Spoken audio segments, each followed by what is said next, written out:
I decided to drive to Austin to take my son to the Zilker Botanical Garden, but this time it was specifically to see the Woodland Fairy Trail.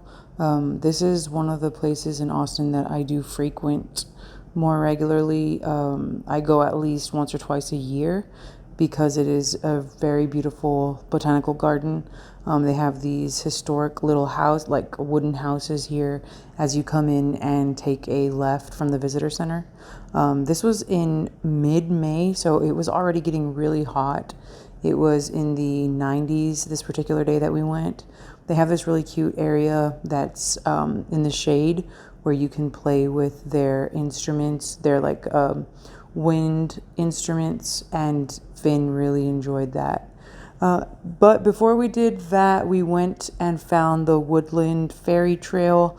There were 50 spots designated to these little fairy homes and villages, and we probably saw about half of them because by the time that we made it to the trail, my son's face was already really beet red, and although I did bring ice cold drinks, it was not enough to cool us down.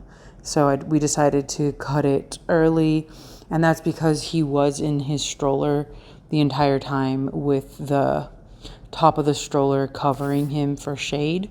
So it was still really hot. But other than that, the little details on each fairy house and fairy community were really cute. And he was sitting in his stroller the whole time saying, "Oh, wow, wow." So I know he enjoyed it, even though he was kind of seeing it from his stroller. He couldn't get up close. He could still see, that there were little, to him, they were probably little toys along the path in the forest.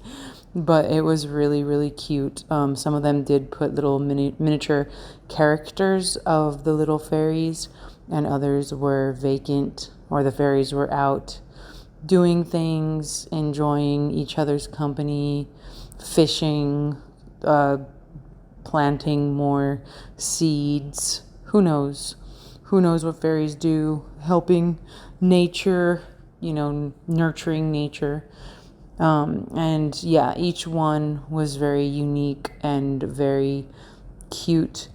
We just kept, marveling at each little section, seeing what it was like living in each little fairy hut or fairy house. There were some gnomes in this one.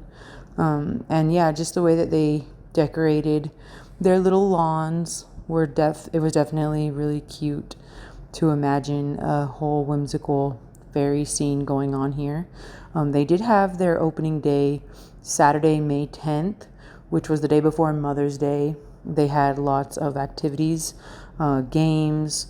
They had a lot of people dress up in their fairy costumes, which I would have loved to have done for Mother's Day, but looking at the whole event, it seemed like there was going to be a lot of people, and we decided to do something else that day. So we didn't end up going, but I still ended up taking him during the week, and it was pretty much just him and I on the end of the trail. We did encounter a few other people, but they were going another way, so it was pretty much just him and I enjoying each one, however long we wanted to be there and look at the details. But like I said, it was extremely hot, so we decided to leave. The little fairy huts are going to be there until the end of summer, or at least until the end of July. So you'll be able to see them until then. Just make sure you plan accordingly so you don't get heat exhaustion. And there is somebody in the front office who sells gelato, but unfortunately she wasn't there on this particular day, or she had already left. But I'm pretty sure during the hot summer months she will be there. If this is something that you guys think you would check out, just make sure you plan in advance. You can always get your ticket online. It's $8 for non-residents and $6 for residents. Children under 2 are free, and they do offer student discounts as well as senior citizen discounts, and children are cheaper as well.